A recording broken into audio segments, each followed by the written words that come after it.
കേരളത്തിലെ മറ്റ് മാധ്യമങ്ങൾ ഇപ്പോൾ പത്രമാധ്യമങ്ങളായാലും ഇതുപോലെ വാരികകളായാലും കൂടുതലും ഒരു ഇടതുപക്ഷ അനുകൂലമായ കാര്യങ്ങളാണ് അവരുടെ ലേഖനങ്ങളായാലും റിപ്പോർട്ടുകളായാലും എല്ലാത്തിലും ഉൾക്കൊള്ളുന്നത്. അപ്പോൾ ഇങ്ങനെയൊരു സാധ്യത, ഇങ്ങനെയൊരു അവസ്ഥ നിലനിൽക്കുന്ന ഈ ഒരു സമൂഹത്തിൽ കേസരിക്കുള്ള വെല്ലുവിളികളും അതുപോലെ തന്നെ സാധ്യതകളും എന്താണ്? അതുപോലെ ഇത്തരത്തിൽ മാധ്യമങ്ങൾ ഒരു പക്ഷം പിടിക്കുന്ന സമയത്ത് അവർ അതിൻ്റെ കൂടെ തന്നെ ചില നുണപ്രചരണങ്ങളും തെറ്റായ വാർത്തകളും ഒക്കെ ആൾക്കാരുടെ ഇടയിലേക്ക് എത്തിക്കുന്നുണ്ട്. അപ്പോൾ ഈ ഒരു ആശയത്തോട് ചേർന്ന് നിൽക്കുന്നതും അവരുടെ സത്യസന്ധതയും ഈ രണ്ട് കാര്യങ്ങളും തമ്മിലുള്ള ഒരു അതിർവരമ്പുകൾ എങ്ങനെയാണ് നിശ്ചയിക്കേണ്ടത്? മാധ്യമപ്രവർത്തനം എന്ന് പറയുന്നത് ജനാധിപത്യ സംസ്കാരവുമായി ബന്ധപ്പെട്ടതാണ്. ഒരു ജനാധിപത്യ ഭരണകൂടത്തിന് അനിവാര്യമായി ഉണ്ടാവേണ്ടതാണ് മാധ്യമം എന്ന് പറയുന്നത്. ഏകാധിപത്യ സ്വഭാവമുള്ള ഒരു സ്ഥാപനത്തിലും പ്രസ്ഥാനത്തിലും രാജ്യത്തും രാഷ്ട്രീയ സംവിധാനത്തിലും ഒന്നും മാധ്യമങ്ങൾക്ക് പ്രസക്തിയില്ല. 100% ഇനി അഥവാ മാധ്യമങ്ങളെ അനുവദിച്ചാൽ തന്നെ 100% സെൻസർഷിപ്പിന് വിധേയമാണ്. അപ്പം കമ്മ്യൂണിസ്റ്റ് ഏകാധിപതികൾ എപ്പോഴും അവരുടെ ഔദ്യോഗിക മാധ്യമങ്ങളെ മാത്രമേ അംഗീകരിച്ചിട്ടുള്ളൂ, മറ്റുള്ളവർക്കൊന്നും പ്രവർത്തന സ്വാതന്ത്ര്യമില്ല. അപ്പോൾ ഒരു ജനാധിപത്യ സാമൂഹിക ക്രമത്തിലാണ് മാധ്യമങ്ങളുടെ പ്രസക്തി ഉണ്ടാവുന്നത്.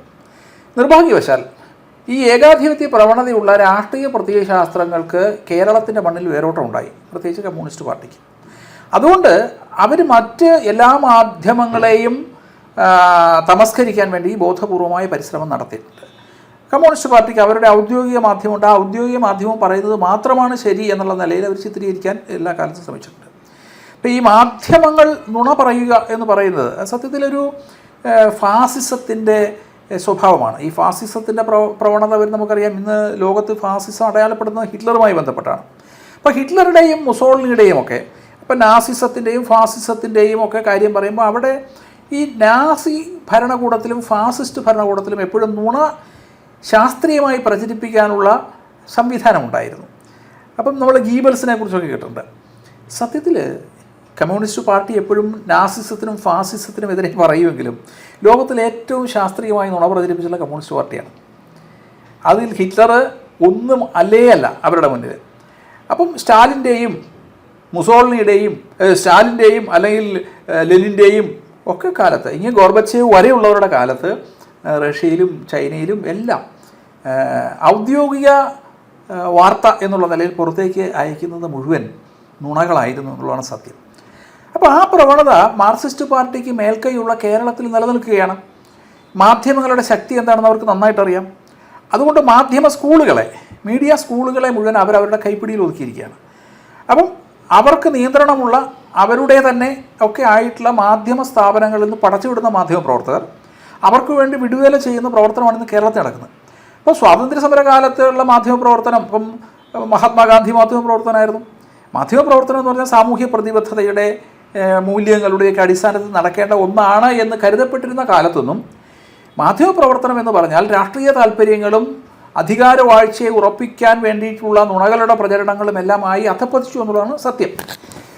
മാധ്യമപ്രവർത്തനത്തിന് ഒരു കുലീനതയുണ്ടായിരുന്നു, മാധ്യമപ്രവർത്തകനൊരു അന്തസ്സുണ്ടായിരുന്നു. അതെല്ലാം ഇന്ന് ആധുനിക കാലത്ത് ജനാധിപത്യ സമൂഹത്തിൽ പോലും മാധ്യമപ്രവർത്തനം എന്ന് പറഞ്ഞാൽ അത് മുതലാളി, മാധ്യമ ഉടമസ്ഥൻ തീരുമാനിക്കുന്ന സ്ഥിതിയിലേക്ക് മാറിയിരിക്കുന്നു. മാധ്യമപ്രവർത്തനം എന്ന് പറയുന്നത് മറ്റൊരു കച്ചവട സ്ഥാപനത്തെ പോലെ ഇന്നൊരു കച്ചവട സ്ഥാപനമായി മാറിയിരിക്കുന്നു. അപ്പോൾ ഏതൊരു കച്ചവട സ്ഥാപനവും പ്രവർത്തിക്കുന്നത് ലാഭം ഉണ്ടാക്കാൻ വേണ്ടിയിട്ടാണ്. അപ്പോൾ അതുകൊണ്ടാണ് നമ്മൾ ഇന്ന് ചാനലുകളിലൊക്കെ ഈ കട്ട് ത്രോട്ട് കോമ്പറ്റീഷൻ കാണുന്നു. അപ്പം എൻ്റെ പ്രൊഡക്റ്റാണ് ഏറ്റവും മൂല്യമുള്ളത് എന്ന് വരുത്തി തീർക്കാനുള്ള ഒരു പരിശ്രമമാണ് ഇന്ന് നടക്കുന്നത്. അപ്പം ഈ മത്സരത്തിനിടയിൽ ചോർന്നു പോകുന്നത് ചില മൂല്യങ്ങളാണ്. അപ്പോൾ ആ മൂല്യാധിഷ്ഠിത മാധ്യമപ്രവർത്തനത്തിൽ നിന്നും ഇന്ന് കച്ചവടാധിഷ്ഠിത മാധ്യമപ്രവർത്തനത്തിലേക്ക് വന്നു. അവിടെയാണ് കേസരിയെ പോലെയുള്ള മാധ്യമ സ്ഥാപനങ്ങളുടെ പ്രസക്തി എന്ന് പറയുന്നത്. ഇത് കച്ചവട സ്ഥാപനമായിട്ടല്ല പ്രവർത്തിക്കുന്നത്, ഇത് മൂല്യാധിഷ്ഠിതമായി പ്രവർത്തിക്കുന്ന, ഇതിൻ്റെ ഏക ഉദ്ദേശം എന്ന് പറയുന്നത് ഭാരതത്തിൻ്റെ മൂല്യങ്ങളെയും ദേശീയതയും പ്രചരിപ്പിക്കുക എന്നുള്ളതാണ്. അതിൽ ഒരു മാധ്യമ മുതലാളിയുമായിട്ടും കോംപ്രമൈസ് ചെയ്യില്ല, ഒരു രാഷ്ട്രീയ മേധാവിയുമായിട്ടും കോംപ്രമൈസ് ചെയ്യില്ല എന്നുള്ളതാണ് നാളിതുവരെയുള്ള കേസരിയുടെ ചരിത്രം. ഒരു പ്രത്യയശാസ്ത്രത്തോട് പ്രതിബദ്ധതയോടുകൂടി പ്രവർത്തിക്കുമ്പോൾ അതിൽ സത്യസന്ധത കുറയും എന്ന മുൻവിധി ഉള്ള ആ ചോദ്യം വരാൻ തന്നെ കാരണം കേരളത്തിൽ ജീവിക്കുന്ന ഒരു മാധ്യമ വിദ്യാർത്ഥിയുടെ മനസ്സിനെ ഇടതുപക്ഷം എങ്ങനെ സ്വാധീനിക്കുന്നു എന്നുള്ളതിൻ്റെ തെളിവാണ്. നിങ്ങൾ വലതുപക്ഷത്ത് നിൽക്കുന്നവരാണെങ്കിൽ പോലും നിങ്ങൾ അറിയാതെ നിങ്ങളെ ഇടതുപക്ഷം നിങ്ങളുടെ ജീവിതത്തെ സ്വാധീനിക്കുന്നുണ്ട്. അതിൻ്റെ കാരണം കേരളത്തിൽ രൂഢമൂലമായി കിടക്കുന്ന ചില ഇടതുപക്ഷ ചിന്തകളാണ്. അപ്പോൾ ഒരു ഇടതുപക്ഷ ചിന്ത നമ്മളെ അറിയാതെ നമ്മുടെ അബോധ മനസ്സിൽ നിന്ന് പ്രവർത്തിക്കുന്നത് കൊണ്ടാണ് ഒരു പ്രത്യയശാസ്ത്രത്തോട് പ്രതിബദ്ധത ഉണ്ടാകുന്നവർ മുൻവിധിയോടുകൂടി വിഭാഗീയതയോടുകൂടി പ്രവർത്തിക്കും എന്ന നിലയിലേക്ക് നമ്മൾ മാറുന്നത്. അതുകൊണ്ട് അതിൽ നിന്നാണ് ഈ ചോദ്യം ഉണ്ടാകുന്നത്.